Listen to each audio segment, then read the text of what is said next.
jour. Waouh! El Shaddai a eu la grâce. Alléluia. Vous savez, dans mon cœur, il y a une grande joie. Déjà, de vous voir si nombreux, de voir depuis le premier jour que les gens viennent, que les gens suivent sur les réseaux sociaux. Vous savez pourquoi? Parce que souvent, séminaire d'évangélisation, c'est barbant. Parce qu'on ne prêche pas comme d'habitude. C'est des informations, c'est comme un cours, et les gens somnolent, s'ennuient. Parce que bien souvent, on ne se sent pas concerné. Quand on entend évangélisation, on se dit, ça c'est pour maman Andrea. Elle a été consacrée évangéliste. Parce que les gens croient à tort que gagner les âmes concerne juste les évangélistes. Alléluia. C'est vrai qu'il y a le ministère d'évangélisation, mais nous, l'ensemble de l'Église, tous les disciples, tous les chrétiens, Dieu a mis en nous le don d'évangéliser. Parce que la mission qu'il nous a confiée, c'est de dire « Allez et faites de toutes les nations des disciples ». Jésus, souvent, et j'ai même envie de dire tout le temps, ne donnait pas un message flou. Si le message qu'il donne concerne juste une catégorie de personnes, Jésus allait le mentionner. Il allait dire, allez, faites de toutes les nations des disciples, vous, pasteurs, vous, docteurs, vous, apôtres, vous, prophètes, ainsi de suite. Alléluia. Mais lorsqu'il dit allez et faites, ça veut dire que l'ensemble des chrétiens est concerné par cette mission. Alléluia. Et la bonne nouvelle, bien-aimés, c'est que les 12 cantons du Grand-Duché du Luxembourg sont prêts à être moissonnés. Je pensais que l'Église allait applaudir. Alléluia. Le gagnant d'âme doit savoir que chaque jour, le Seigneur prend rendez-vous avec une âme. On ne doit pas l'oublier. C'est quelque chose de capital. Et Dieu veut qu'une grande armée de El Shaddai se mobilise pour permettre ce rendez-vous divin. Alléluia. Alors, pour rappel, l'objectif de ce séminaire, c'est d'allumer la flamme de l'évangélisation, d'équiper le peuple de Dieu de El Shaddai pour nous propulser dans le champ de la récolte. Alléluia. Vendredi, nous avons parlé des différents concepts de notre thème central, levez les yeux et regardez. Les épis sont mûrs pour être récoltés. Et dans ça, nous avons appris qu'il ne faut pas puiser dans l'aquarium. Le faire, vous savez, vous devez avoir l'image d'un aquarium. Vous partez prendre les poissons. C'est en moins de 2 minutes chrono, vous aurez un poisson. Mais maintenant, allez vers la mer et commencez à vouloir pêcher. Vous allez voir que ce n'est pas facile. Cela veut dire, bien-aimés, que pour gagner une âme, il y a un prix à payer. Amen. Alors, hier, dans la nuit, j'ai reçu un message WhatsApp et cela m'a fait sourire parce que la personne me dit « Bonjour, pasteur Marlène, je suis SEF. » question pour un champion. Alléluia. Amen. On m'annonce qu'elle est sans église fixe et la personne est en banlieue parisienne. Église, est-ce que vous croyez qu'une église fille peut naître en banlieue parisienne? Alléluia.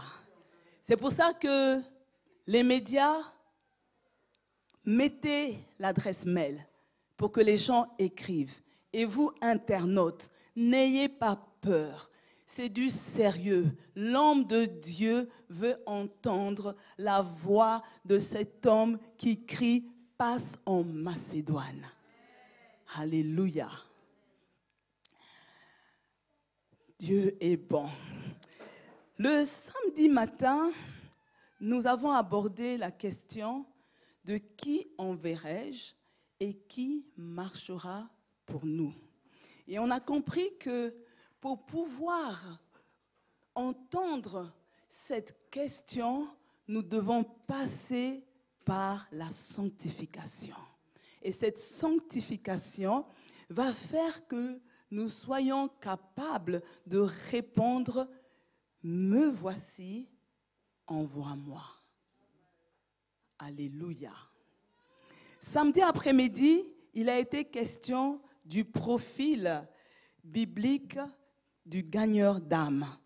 En fait, ici, j'ai développé 10 profils parce que quand on vient d'une année de l'excellence, j'estime qu'il nous faut des gagneurs d'âme formés, expérimentés pour pouvoir faire un travail de qualité sur le terrain et également pouvoir atteindre la crème de la société. Dieu n'est pas mort, Jésus n'est pas mort uniquement pour les petites personnes. Il est mort également pour toutes ces personnes qui sont élevées en société. Jésus n'est pas mort uniquement pour les Blacks, mais pour aussi les autochtones de ce pays. Et cela, qu'on est un gagneur d'âme, ça doit nous faire du mal. Pour dire, Seigneur, ce n'est pas normal. Parce que quand vous regardez les statistiques, et je vous invite, bien-aimés, à aller sur les statistiques luxembourgeoises. Et vous allez remarquer, et c'est la même chose pour tous les pays du monde, les étrangers sont toujours une minorité par rapport à la population locale. Cela veut me dire quoi avec ma casquette de statisticienne? Cela veut me dire que si dans l'église, j'ai 100 personnes, en exagération, 90% devraient être des autochtones. 90% pour les Français devraient être des autochtones. Mais souvent, nos chiffres sont foirés. Ça veut dire que les gagneurs d'âme ne font pas leur travail. Vous croyez que Jésus veut que tous les autochtones, tous les enfants de la terre, parce qu'écoutez-moi, bien-aimés, même si tu es luxembourgeois, mais que tu as la couleur de ma peau, hein, tu sais que tu viens de quelque part. Alléluia. Tu es portugais de naissance, de souche, mais tu es devenu luxembourgeois, tu viens de quelque part. Mais nous devons pleurer, nous devons nous lamenter pour dire, Seigneur, les âmes de ce pays, les natifs de ce pays, chaque jour, chaque minute, chaque seconde, postulent pour l'enfer. On est heureux, on bénéficie des avantages. Leur génération s'est sacrifiée pour que les générations futures vivent un bien-être. Et nous sommes là juste à profiter de ce que leurs ancêtres ont payé et nous ne pleurons pas pour que eux rencontrent Jésus. Il faut que ça change. Il faut que tu regardes ton immeuble, ton voisinage, tes collègues de travail. Parce que là où vous travaillez, les autochtones sont plus nombreux. Quand vous allez dans les centres-villes, quand vous regardez les autochtones, considérez, ils ont signé pour une vie d'éternité loin de Dieu. Et un gagneur d'âme ne peut pas continuer à avaler des pizzas, à avaler du pandou en toute tranquillité. Il faut qu'une personne élève un mur, intercède, se tienne à la brèche pour que le cœur de Pierre change, pour que les autochtones entendent le message de la bonne nouvelle qui sauve. Alléluia. Alors ce matin, nous allons examiner les techniques bibliques pour gagner des âmes.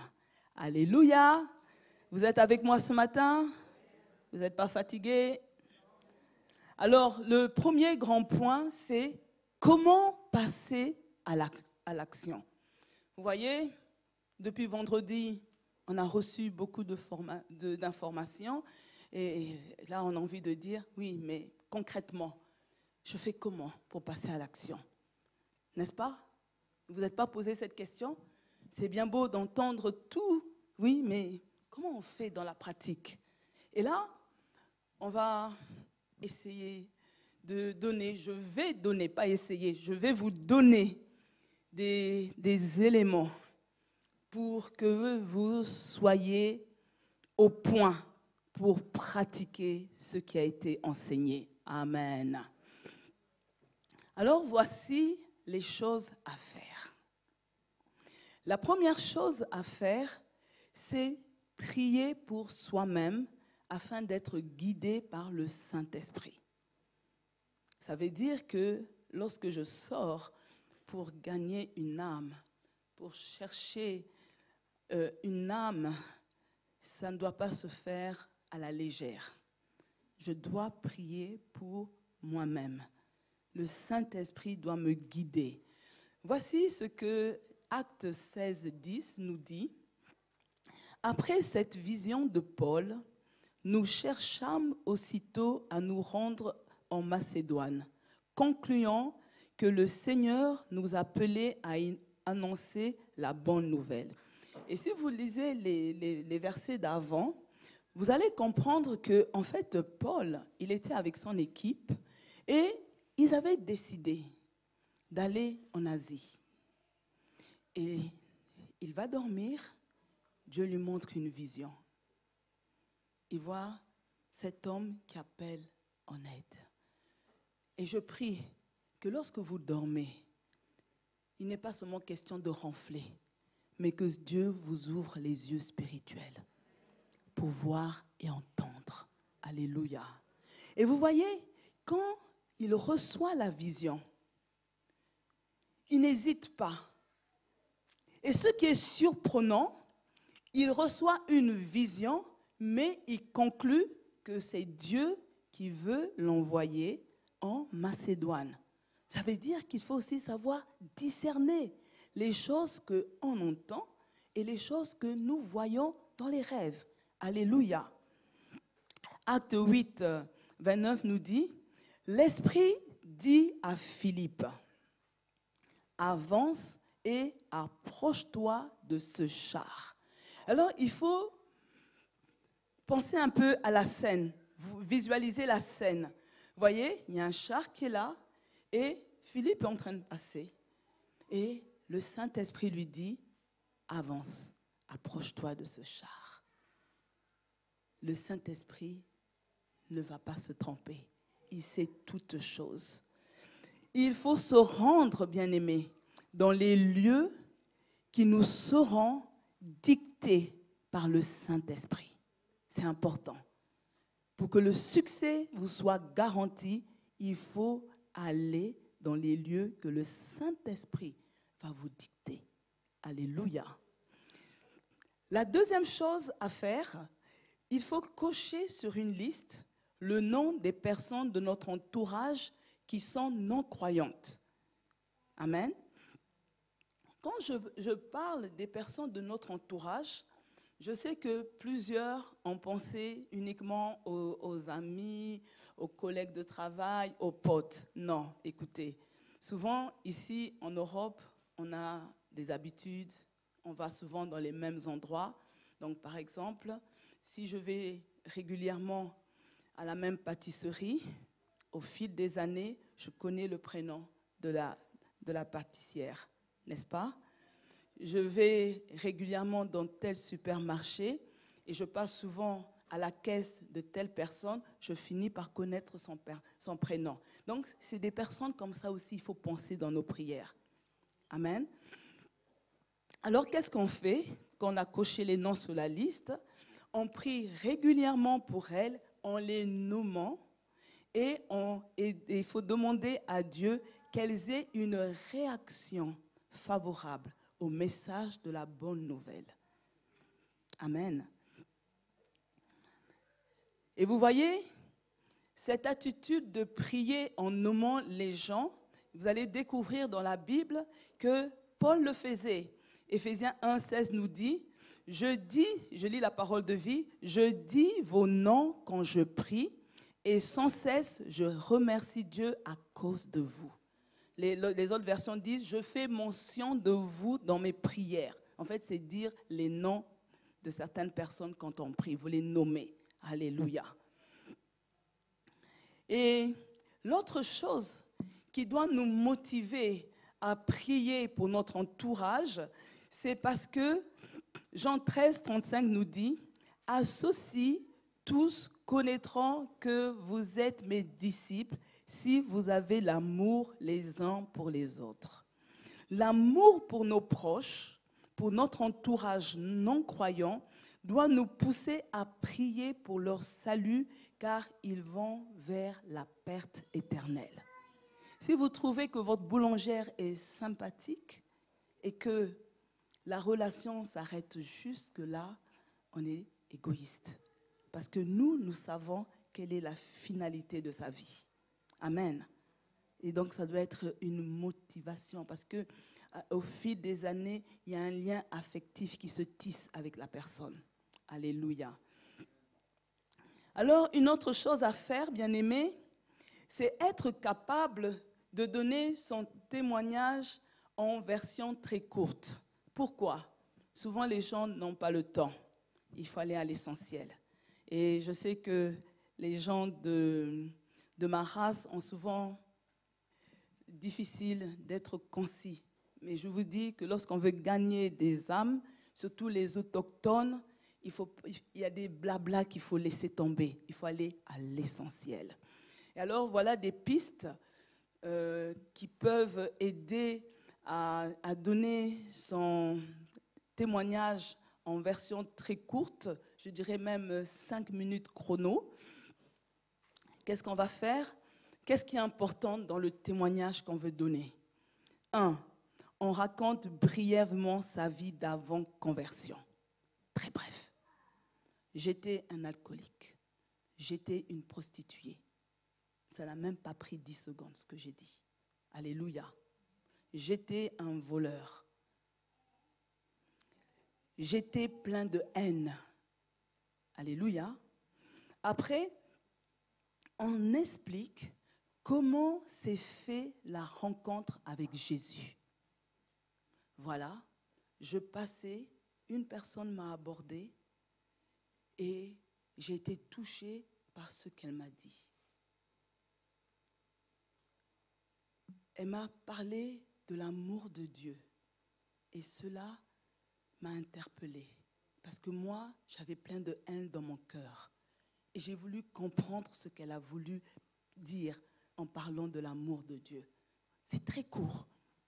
Maintenant, après, on parle des changements positifs que le Seigneur a opérés dans notre vie, dans sa propre vie. Maintenant, j'ai appris à aimer mon prochain. Avant, j'étais plein de haine pour tel oncle qui m'avait violée. J'étais plein de haine pour mon patron qui m'a escroqué. Mais aujourd'hui, j'ai de l'amour pour ces personnes. Alléluia, c'est court. Maintenant, ce qu'on peut faire, on peut donner une référence biblique comme une illustration. Dire Jean 3,16, car Dieu a tant aimé le monde qu'il a donné. L'amour veut dire donner. Je donne quelque chose et j'ai reçu de Dieu cet amour en Jésus. Amen. Maintenant, bien-aimés, excusez-moi, n'oublions pas que lorsque nous donnons notre témoignage, on s'adresse à des non-croyants. Par conséquent, ils doivent être en mesure de nous comprendre et de s'identifier à nous. Amen.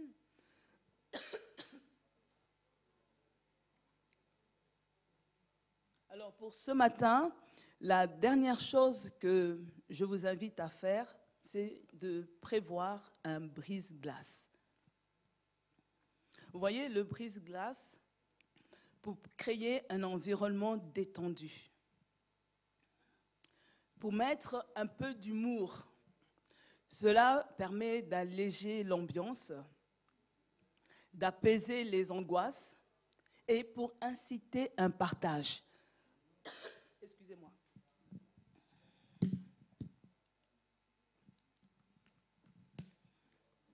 Satan, tu es vaincu.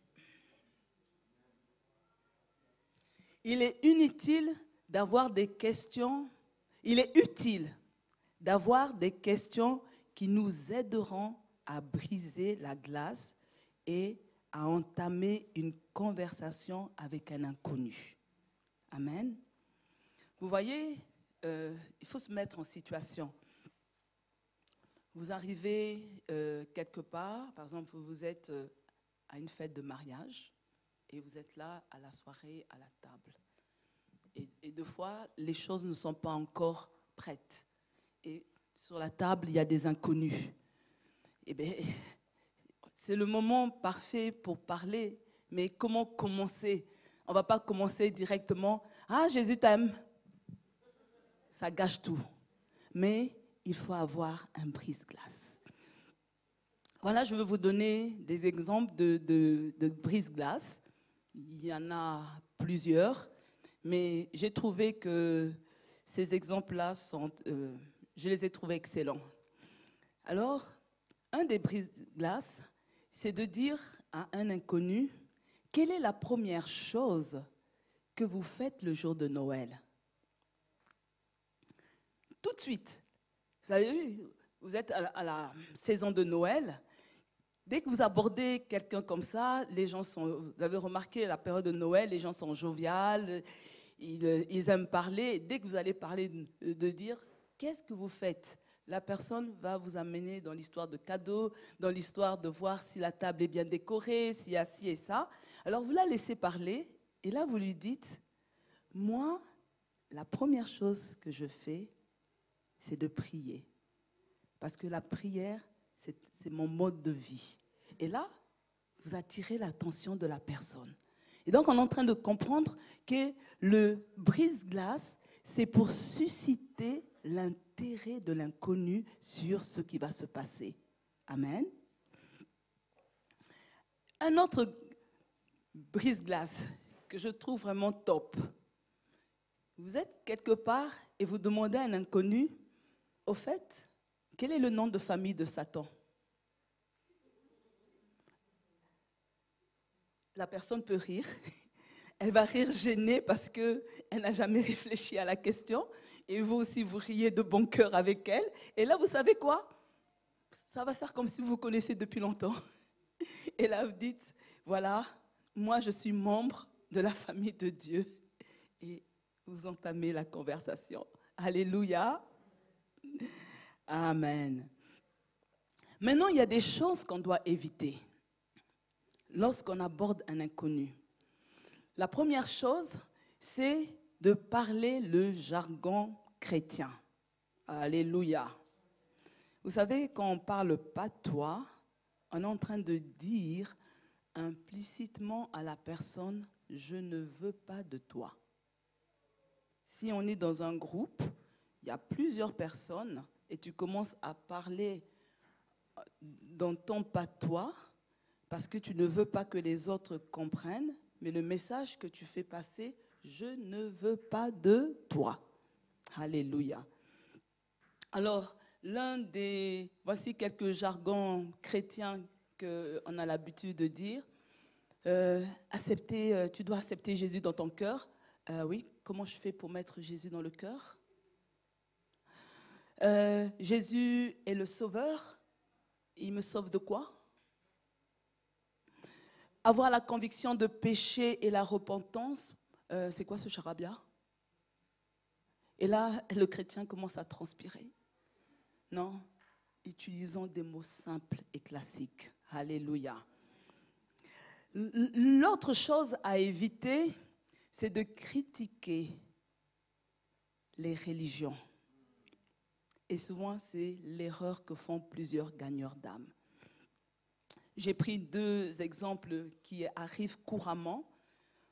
Quoi, tu es catholique? Donc tu pries Marie? Mais Marie, là, c'est une histoire. Vous avez bloqué la personne. Quoi, toi, tu es témoin de Jéhovah? Mais vous n'acceptez pas que Jésus est Dieu, hein? Non, non, non, ça ne va pas. Tu dois venir chez nous. Nous, on est dans la vérité. Vous avez tout gâché. Donc là, il faut comprendre, hein, ma liste n'est pas exhaustive. J'ai pris vraiment des points forts. Alléluia. Et maintenant, c'est à vous de travailler pour compléter. Amen. On ne va pas faire tout le boulot pour vous quand même. Alléluia. Maintenant, l'autre chose à éviter, bien-aimés, c'est qu'il ne faut pas donner l'impression que la vie chrétienne est une vie sans problème. Et souvent, le gagneur d'âme fait passer un message que viens à Christ, parce qu'à Christ, c'est pépélé. Tous les problèmes sont réglés. Il n'y a pas de souffrance. Tu veux un bébé, paf, il est là. Tu as déjà 38 ans, tu ne trouves pas de mari, viens à Jésus. L'année prochaine, tu te maries. Alléluia. Non. On ne doit pas donner de fausses promesses aux gens. Les gens doivent comprendre que le message de l'évangile qui sauve, c'est venir à Christ afin de ne pas passer son éternité loin de Dieu. Point à la ligne. Les cadeaux sont un bonus que Dieu donne quand il veut, comme il veut, à qui il veut. Amen. Et quand on vient à Christ, on doit faire comprendre à cette nouvelle âme que devenir chrétien, c'est abandonner son péché et prendre sa croix. C'est ça, pas autre chose. Je ne viens pas à Christ pour avoir des cadeaux. Non, je viens à Christ parce que j'ai compris que j'ai péché, que je suis en tort et qu'il y a un jugement sur ma vie. Et pour que ce jugement prenne fin, je dois aller vers Christ pour que Dieu me regarde au travers du sang de Jésus. Alléluia. La troisième chose qu'un gagneur d'âme doit savoir, c'est être capable de faire la prière d'acceptation. Alléluia. Vous voyez, la prière d'acceptation devrait inclure certains éléments. Le premier élément, c'est d'amener le païen à se reconnaître comme pécheur, donc qu'il comprenne qu'il mérite la punition divine. La deuxième chose qui doit apparaître dans la prière, c'est que le païen doit se détourner. Il doit dire qu'il se détourne du péché et qu'il affirme qu'il veut changer de vie, vivre différemment. Alléluia. La troisième chose, c'est que le païen doit dire qu'il veut se confier en Christ pour le salut, pour que Dieu l'enlève la condamnation. Il doit être reconnaissant et vouloir vivre sur l'autorité du Christ toute sa vie. Et là, vous lui dites, maintenant, la vie éternelle est enclenchée pour toi. Vous voyez? Donc, on doit avoir ces éléments en tête lorsqu'on est en train de prier pour la personne, pour lui faire accepter Jésus. Amen. Alors, ce matin, nous allons voir quelques stratégies bibliques. Amen. Il y a des stratégies bibliques qui nous aident à gagner les âmes. Alléluia. La première stratégie, on en a beaucoup parlé depuis vendredi, on va passer, c'est l'évangélisation personnelle. OK? C'est vrai que ce n'est pas conseillé d'être en solo, mais ce n'est pas parce que vous serez seul, quand une opportunité se présente, que vous ne devez pas la saisir. Alléluia. Comprenez-moi bien. Si tu es au travail, tu vois un collègue. Moi, une fois, j'étais dans le bureau, j'ai une collègue qui vient dans mon bureau et qui me dit « Ah tiens Marlène, tu ne peux pas me présenter un marabout ?» Je lui ai dit « Attends, parce que j'ai cette couleur, tu veux une adresse de marabout ?» C'est quoi le problème? Ah non, je veux un enfant. Et je lui dis, je ne connais pas d'adresse de marabout, mais je connais une adresse et un pasteur qui peuvent devenir en aide. Et vous savez quoi? Son problème était tellement grand à ses yeux. Elle était en dépression. Elle allait mal. On lisait sur son visage que ça n'allait pas.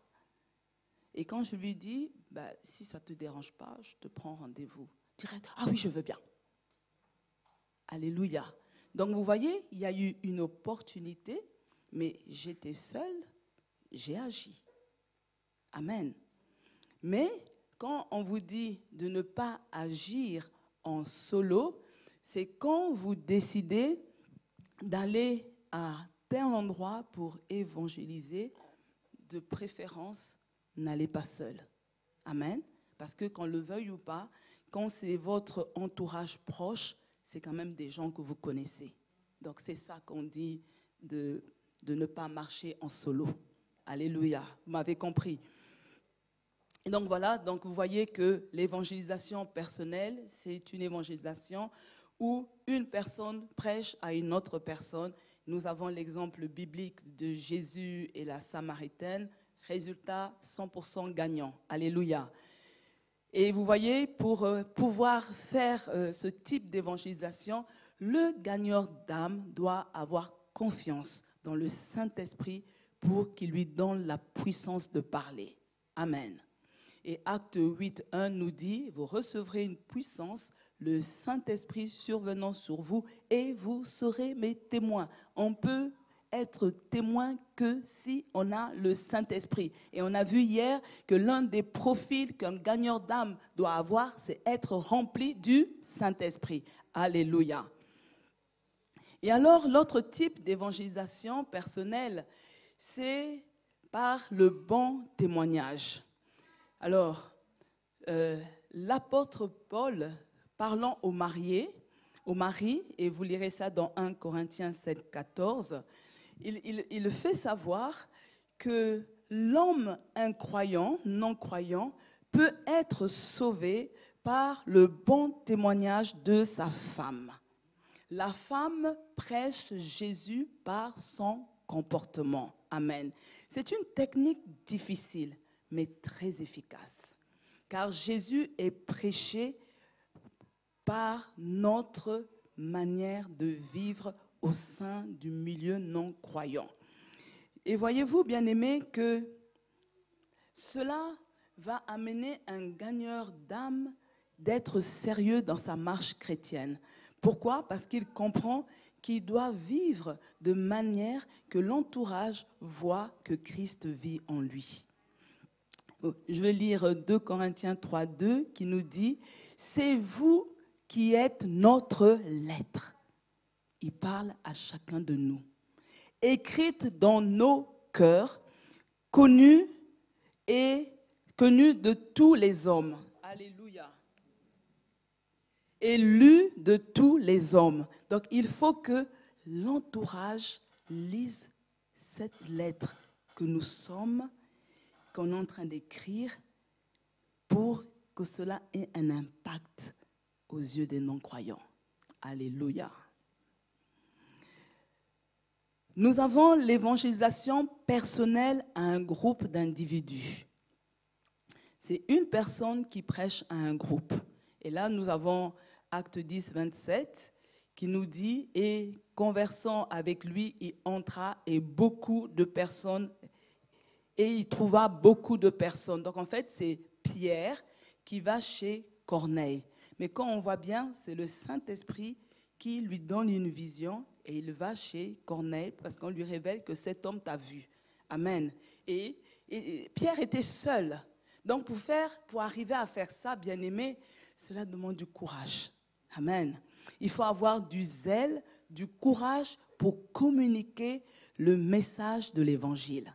Amen. Donc ça veut dire qu'il y a un ami qui peut vous dire « Ah mais tiens, tu peux passer chez moi, il y a un repas. » Et à un moment donné du repas, on lance un gag et dit « Ah ben lui, il croit à ces sornettes-là de chrétiens. » Et là, il faut arriver à dire quelque chose. Amen. Évangélisation par groupe de 2 ou plus à un individu. Donc, on comprend bien que c'est le modèle instauré par Jésus auprès des disciples. Marc 6, 7 dit « Alors il appela les 12 et il commença à les envoyer 2 à 2 en leur donnant le pouvoir sur les esprits impurs. » Amen. Donc, ça veut dire que lorsqu'on part, on veut faire une évangélisation d'un certain niveau, c'est important que l'homme de Dieu prie pour vous. Et vous avez vu, quand il y a eu l'appel, qui enverrai-je? Il y a des personnes qui ont répondu à l'appel et ils ont été oints. Amen. L'évangélisation par groupe de 2 ou plus à une foule. Donc ça veut dire que vous êtes à 2 et vous vous placez dans un lieu public, comme une gare par exemple, et on organise une campagne d'évangélisation. Je ne sais pas si vous avez remarqué ces dernières années, notamment en Belgique, en France, vous avez souvent des jeunes qui sont dans les métros, dans les places publiques, qui se mettent et ils commencent à parler comme ça de Jésus. Il y a certains badauds qui s'arrêtent pour écouter un peu ce qu'ils disent et tout, ainsi de suite. Vous voyez, donc, il faut un certain courage, mais également, la Bible nous parle aussi de Pierre qui a prêché devant une grande communauté et il y a une multitude qui s'est convertie. Vous le lirez dans Acte 2, 41. Mais ce qui est important, bien-aimés, pour arriver à faire cela, vous devez vous informer des lois de la ville, de la commune. Le chrétien a le devoir de respecter les autorités. Prenez toutes les informations. Parce que vous savez, le diable, il est là pour rôder afin de discréditer l'Église. Dès qu'il y a quelque chose de mal qui sera fait, la moindre petite chose, ça va faire la une des journaux. Donc attention. Nous avons l'évangélisation par la littérature. Il s'agit d'utiliser des tracts, des traités ou des livres. Et là, j'interpelle un peu les jeunes dans l'Église. S'il y a des littéraires, on peut vous donner des thèmes pour que vous rédigez. Amen. Vous voyez, quand on a étudié, notre intelligence ne doit pas seulement s'arrêter à l'école. Et puis quand on arrive à l'église, on est taré. Non, Dieu a besoin de nos compétences intellectuelles. Alléluia. Si tu sais que tu es brillant à l'école, prends rendez-vous avec le bishop pour lui dire, bishop, sans me vanter, les maths n'ont aucun mystère pour moi. Rédigez, même les yeux fermés. J'écris comme Voltaire. On a besoin de vos compétences. Alléluia. On a besoin de vos qualités. On n'a pas simplement besoin des trucs manuels. Parce que quand on fait les appels, on reçoit seulement des gens qui sont manuels. Que Dieu bénisse toutes les personnes qui ont ces capacités manuelles. On en a besoin. Mais nous avons aussi besoin de vos capacités intellectuelles. Nous avons besoin des personnes qui viennent dire au bishop, « Bishop, moi, je suis un littéraire. Tel séminaire que tu as donné, je peux te le mettre en forme de livre. Je peux le travailler pour faire un livre. Bishop, je vois que Dieu t'a donné une grâce pour les mariages. Je suis partant pour prendre toutes ces prédications de mariage et faire sortir un livre. » On a besoin de ce genre de personnes. C'est aussi une manière de servir Dieu. Parce que quand le livre va être vendu, il va entrer dans des maisons où vous et moi, nous n'allons jamais rentrer. Alléluia. Et écoutez-moi, on m'a partagé un témoignage.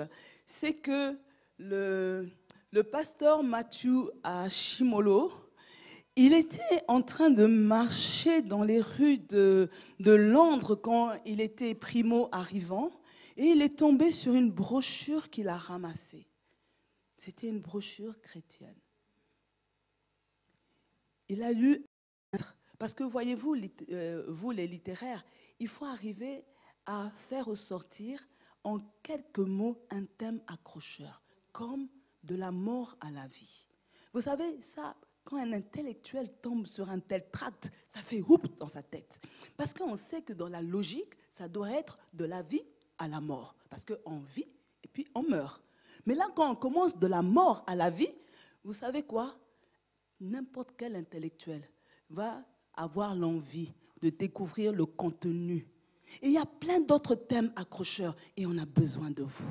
On a besoin de vous, chers internautes. Faites-nous savoir, faites-nous connaître vos compétences intellectuelles. Dieu de la Bible, il est excellent. Il n'est pas un Dieu taré. Il est un Dieu qui aime les intellectuels. Il est un Dieu qui aime les gens qui ont étudié, qui sont bradés de diplômes. Faites-vous connaître, ce n'est pas un orgueil. Alléluia. Alors, certains ont envie de dire que oui, ça c'est pour notre génération, hein, à l'époque. Non, à l'époque même, quand vous lisez Actes 8, 30 à 31, on nous parle de cet eunuque qui tenait un rouleau. Il lisait, il ne comprenait que dalle, il ne comprenait rien du tout. Et c'est là que le Saint-Esprit a poussé Philippe pour aller lui expliquer.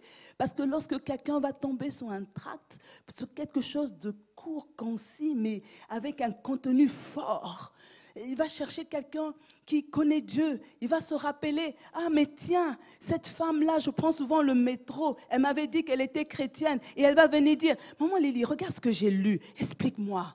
Alléluia. C'est comme ça. Amen.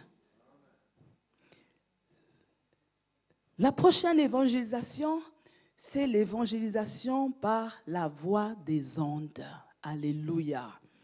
Alors, il s'agit de l'utilisation de la télé, de la radio, des réseaux sociaux. C'est une évangélisation très efficace pour notre génération. Vous savez, Dieu se sert de ce moyen pour rentrer chez une personne par son téléphone, par sa tablette, par la télévision ou par la radio. Alléluia. Nous devons exceller dans ce domaine parce que ça rapporte une mission, une moisson d'âmes extraordinaire. Vous voyez, que Dieu bénisse l'équipe des médias qui font un excellent travail. Et si tu es là ce matin et que tu as des compétences dans les multimédias, tu peux aller donner un coup de main. Les gens pensent toujours que servir à l'église, ce n'est plus avoir de la vie. Mais ils oublient que plus on est nombreux, plus sera facile de gérer le temps. Parce que là, on pourra faire des chronos horaires. Alléluia. Mais si il n'y a que 2 personnes, mais la charge de travail est importante. Mais plus on est nombreux, on sait que, voilà, toi ta tâche c'est ça, et tu l'as faite, c'est bon. Il y a l'autre qui va prendre le relais pour faire la suite. Mais souvent, les gens, ils font tout, ils blanchissent les nuits. Et on ne comprend pas qu'il y a des personnes, il y a des petites mains qui travaillent derrière. Alléluia. Et vous voyez, bien-aimés, on vous demande souvent de liker, de partager nos vidéos, nos messages. Et la grande surprise, j'ai envie de dire, où le peuple d'El Shaddai n'aime pas la nourriture qu'elle reçoit, ou est égoïste, parce que bien souvent, plusieurs ne likent pas, plusieurs ne partagent pas. Les gens oublient qu'il n'est pas donné à tout le monde de se lever et de prêcher. Mais quand tu diffuses le message qui a été libéré, c'est aussi ta manière à toi de prêcher l'évangile. Alléluia. Et vous savez, bien-aimés, nous devons bénir le Seigneur pour les réseaux sociaux. Parce que pendant la pandémie 2020, s'il n'y avait pas des réseaux sociaux, beaucoup de personnes allaient dépérir, sombrer dans la dépression. Alors nous bénissons le Seigneur. Nous devons vivre avec notre temps. Alléluia. Vous savez, Dieu, il ne change pas. Mais c'est Dieu qui donne l'intelligence aux hommes. Alléluia. Dieu donne l'intelligence. C'est Dieu qui a donné l'intelligence. Et on peut se demander, mais comment ça? Il dit, je fais pleuvoir sur les bons comme sur les mauvais. Alléluia. Mais c'est parce que les chrétiens, ils ne comprennent pas. C'est pour ça qu'on voit dans la vie courante que ceux qui excellent, ceux qui sont intelligents, brillants, mais c'est les mondains. Les chrétiens, on n'aime que les slogans. On n'aime que les slogans. Ils pensent simplement, bon, je suis inscrit à l'école, je vais dormir et puis Dieu va me rappeler. Non, fais ta part, Dieu va venir faire le reste. Mais toi, tu sais que tu as en toi une promesse. Avec Dieu, tu feras des exploits. Et si le chrétien sait qu'il doit faire des exploits avec Dieu, il sait qu'il ne doit pas être négligent. Parce que pour Dieu, c'est un péché. Alléluia. L'évangélisation par les miracles, les signes et les prodiges. Et là, quand on regarde bien, le ministère de Jésus était jonché de signes, de prodiges et de miracles. Les manifestations de la puissance a amené les gens à croire en lui. Et alors je dis à nos gagneurs d'âme, il ne faut pas hésiter de prier pour les gens. Il ne faut pas hésiter. Voilà la promesse. Et c'est cette promesse, quand on va sur le terrain, nous devons prier, nous devons demander cela à Dieu.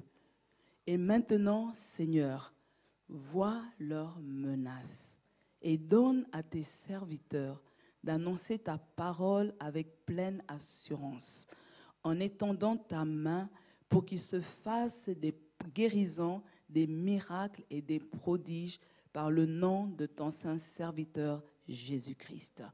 Alléluia. Dieu est vivant. Alors, nous avons l'évangélisation par une réunion spécialisée. Et là, en fait, l'ensemble de l'Église doit se sentir concerné. Il s'agit d'une technique d'évangélisation qui vise à atteindre une couche spéciale de la population. Amen. Je donne par exemple, dans notre Église, nous faisons des réunions de couples. Amen. Et souvent, vous allez remarquer, la réunion ne se tient pas à l'église, on va dans un autre cadre pour permettre aux conjoints non chrétiens d'entendre le message de l'évangile. On peut inviter des couples non chrétiens à se joindre à ces réunions. Et souvent, c'est bénéfique. Je me rappelle, on était à Brazzaville avec le bishop. J'avais invité une petite à moi à venir, son mari non chrétien, mais il a été troublé lorsqu'il a entendu le message. Couple mature, couple béni. Et il a dit à sa femme, pourquoi tu ne m'as jamais dit toutes ces choses? Certaines choses, je n'allais pas les faire. Je te demande pardon pour tout le mal que je t'ai fait. Alléluia. Et là, c'est déjà un point gagné.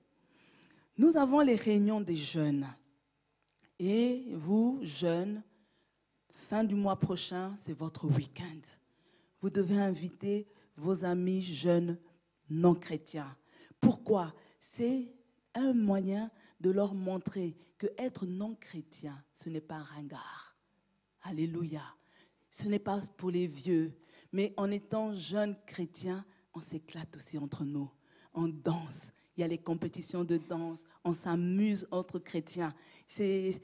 On n'est pas tarés. Amen, Morgane. On invite les amis de l'école. Et alors, il y a aussi, j'ai dit, réunion de l'écodim, l'école du dimanche.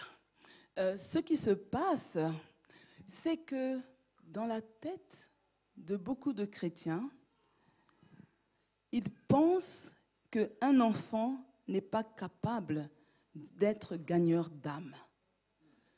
Mais moi, j'ai expérimenté autre chose. Alléluia. Je vous ai dit tantôt que quand on devient enfant de Dieu, on ne met pas notre intelligence en veilleuse. Mais au contraire, Dieu veut que nous soyons enfants de Dieu, chrétiens avec toute notre tête. Alléluia. Je me trouvais à Brazzaville au début de l'Église. Dieu m'a fait la grâce d'être la mère spirituelle de l'Église. Et quelques mois après, j'ai fait le constat que les enfants ne recevaient rien. Et j'ai demandé, vu que j'étais très jeune, Dieu, pour ceux qui se rappellent, a établi l'évêque Miona comme le pasteur. Et je lui dis, il faut qu'on fasse quelque chose pour les enfants. Il m'a donné carte blanche. J'ai monté l'école du dimanche. Vous voyez, quand vous sentez un besoin et que vous le faites de tout votre cœur, sans calcul, le Saint-Esprit est avec vous. Je vois qu'aujourd'hui, on donne des formations pour prêcher à des enfants. Les gens prennent des cours, mais moi, j'ai été directrice d'une grande école du dimanche sans formation en étant ado, 0 enfant, et j'ai été capable de m'occuper. Et non seulement ça, j'ai été capable aussi de mener à la baguette les moniteurs. Alléluia. Qu'est-ce que je veux dire à un jeune? La valeur n'attend pas le nombre des années. Tu dois savoir qui tu es en Christ. Je suis choquée, parce que, des fois, certaines choses, quand on va dire à certaines personnes, « Oh, on m'a mal parlé », mais il faut que ça sorte aujourd'hui. J'entends souvent les gens dire, « Ah, non, mais moi, je suis jeune. » Et quand tu demandes l'âge, « Non, mais j'ai 24 ans. Non, j'ai 25 ans. » J'ai envie de dire, « Ah, mais moi, quand j'ai commencé, je dirigeais des papas. Certaines personnes qui pouvaient être mon grand-père, je n'avais même pas 20 ans. Mais je savais que quand je mets les pieds là à l'église, je suis l'autorité de Dieu. Je savais que lorsque moi je vais parler, quand je te regarde dans les yeux, c'est la ministre de Dieu qui parle. Et que tu n'as pas intérêt à voir en moi un gosse. Alléluia. Et il savait ça. Je me suis imposée sans discuter. Et il me connaissait, il disait, « Ah, elle là, on rit derrière mon dos. Mais quand j'arrive là, il n'y a personne qui va oser ouvrir la bouche devant moi. » Mais tu les entends après, ils disent, « Ah, la petite là, la petite là. » Mais quand je suis là, je dis, « Il y a un problème. » Ah non, ça va. Ma fille. Il y a des grands-pères, on m'appelait maman Marlène. Je n'avais même pas d'enfant. Mais c'est là quand tu vas dire, « Ah, maman, mais moi je suis une jeune fille. » Non, c'est une marque d'autorité, de respect. J'avais 20 ans, vous avez des gens de 50 ans qui viennent vous dire « Maman Marlène ». Vous avez des gens de 60 ans qui se précipitent pour porter votre Bible. Et toi, tu marches bien droit. Parce que je sais qui je suis. Et beaucoup ne savent pas qui ils sont en Jésus.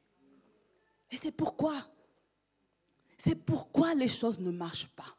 C'est pourquoi on ne vous respecte pas. C'est pourquoi on ne vous prend pas au sérieux. Il faut que je vous dise, bien-aimés. Hein? J'ai croisé une femme il y a longtemps à Paris, quelques années, il y a 5-6 ans. Et quand cette femme me voit, elle me dit « je ne savais pas qu'un jour tu pouvais grossir. » Vous savez pourquoi? On m'appelait I. J'aimais les combinaisons. On me dit « de loin, on te reconnaît parce que tu marches droit. Il n'y a pas de forme qui déborde. Alléluia. » En fait, qu'est-ce que je veux dire par là? C'est que, sans problème, j'entre dans toutes les tenues. Les shorts, j'entre. Je vais dans les magasins, je ne souffre pas pour trouver mes vêtements. Je suis de la génération de Madonna qui parlait des looks à la folie. Vous pensez que vos pantalons déchiraient la sorte de... Non, ça vient de Madonna, où on déchirait ici, on déchirait là. Mais parce qu'on m'appelait ministre de Dieu,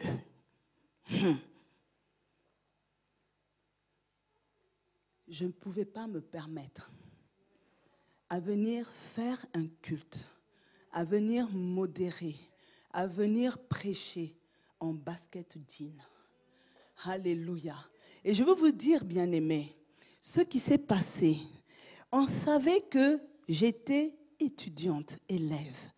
Ils savaient que je ne travaillais pas. Et ils voyaient mon sérieux. Que quand je me tiens devant le peuple de Dieu, je soigne ma présentation. Hein? J'avais les bras tout maigres là, mais c'est dans un vêtement. Et là maintenant, il y a des moments qu'on commençait à recevoir le fardeau. Il dit que non, cette enfant, elle doit se concentrer uniquement sur la prédication. Nous, on va prendre en charge son habillement. Et c'est comme ça, il y a des femmes qui se sont levées. J'ai des femmes, ça fait 30 ans, elles m'habillent. Parce qu'elles ont pris cet engagement devant Dieu.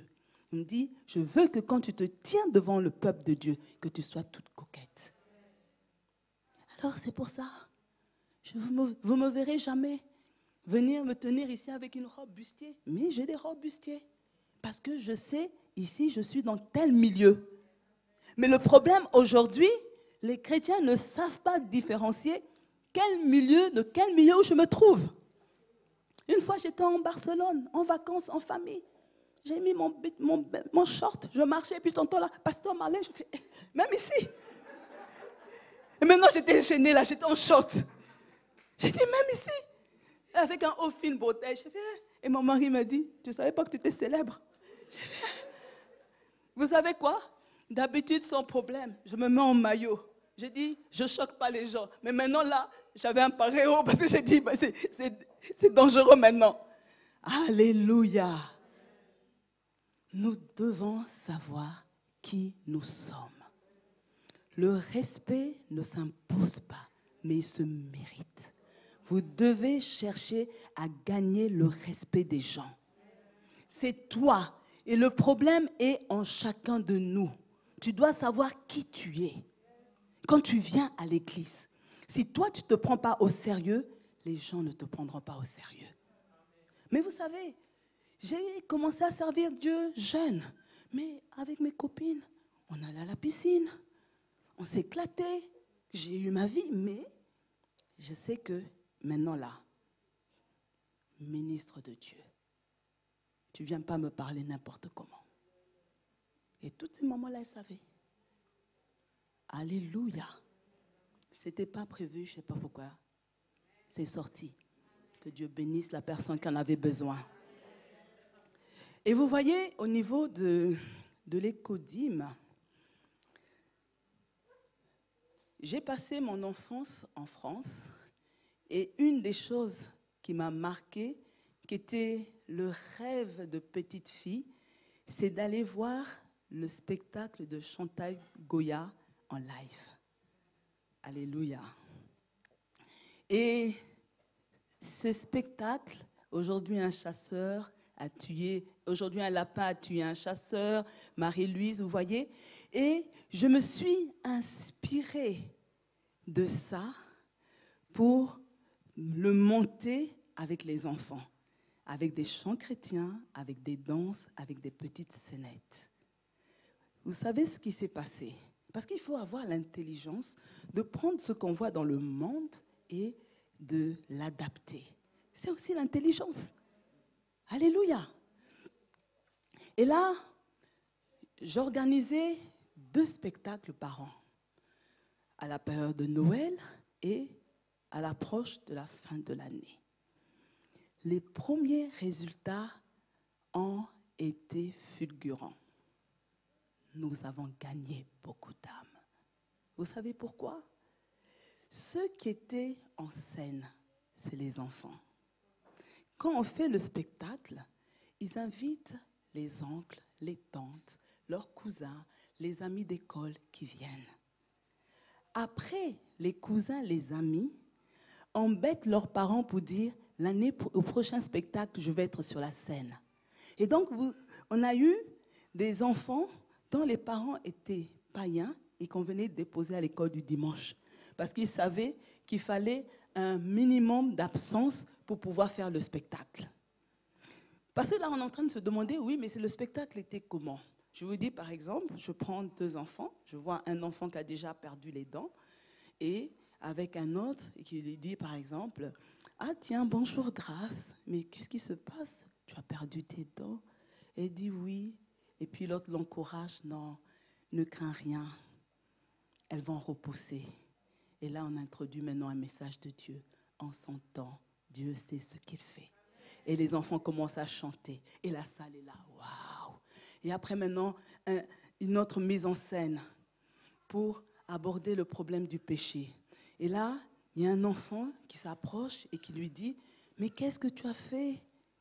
Tu as sali ta robe. » Et là, l'enfant qui dit, « Ah là là, j'ai peur de rentrer à la maison parce que ma mère va se fâcher. » Et l'enfant lui dit, « J'ai une solution. » La solution, on doit chercher du savon parce que le savon lave la tache.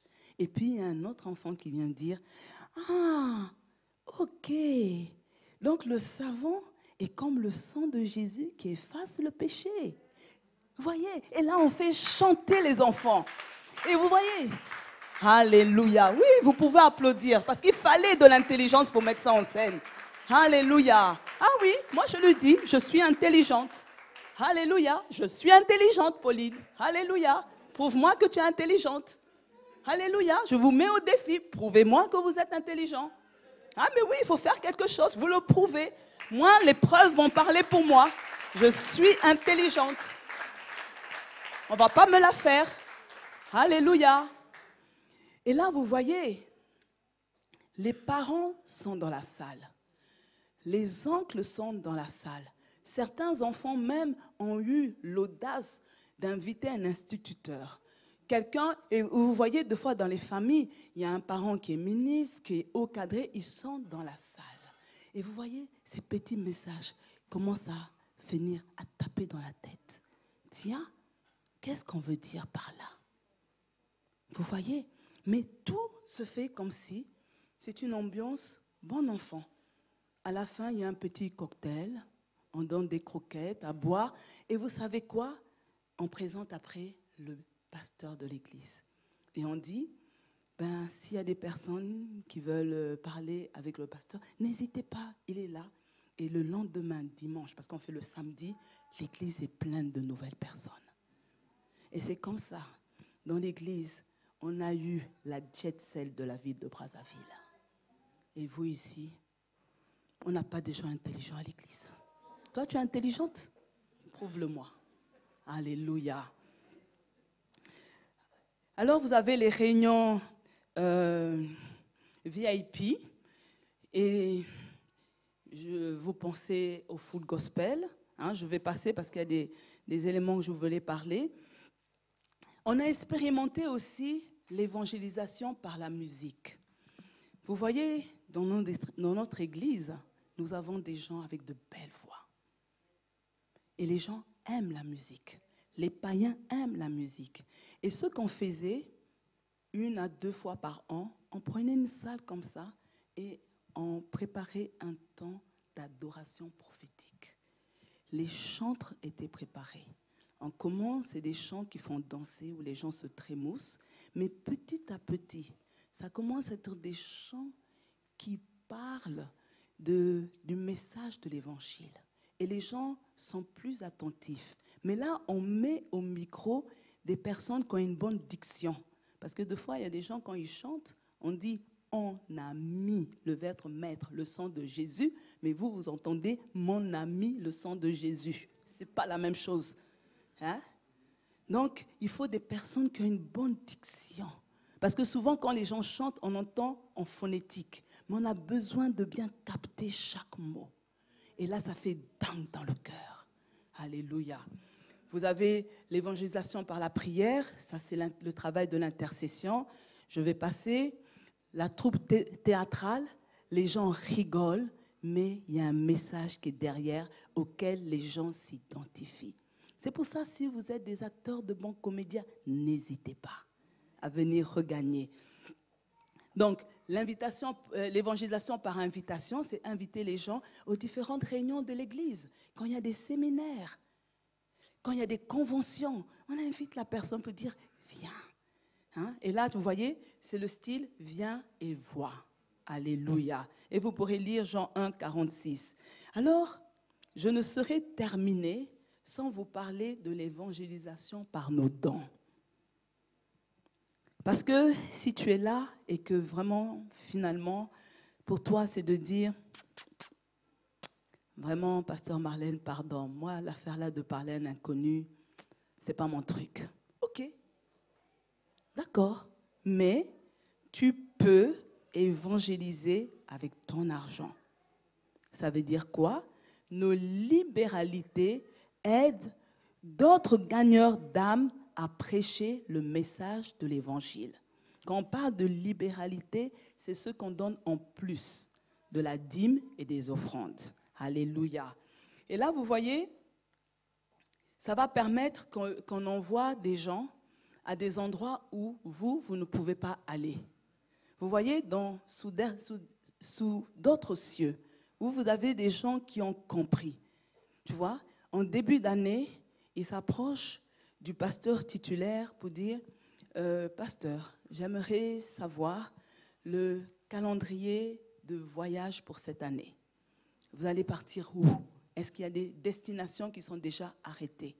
Et la personne qui a l'intelligence de dire que moi, je ne peux pas évangéliser, mais Dieu m'a béni financièrement. Et de dire, pasteur, pour telle destination, c'est moi qui paye le billet. Pasteur, pour telle destination, je m'occupe des frais de séjour. Pasteur, pour telle destination, je paye l'hôtel. Et Dieu vous bénit aussi pour les personnes qui vont être gagnées. Amen.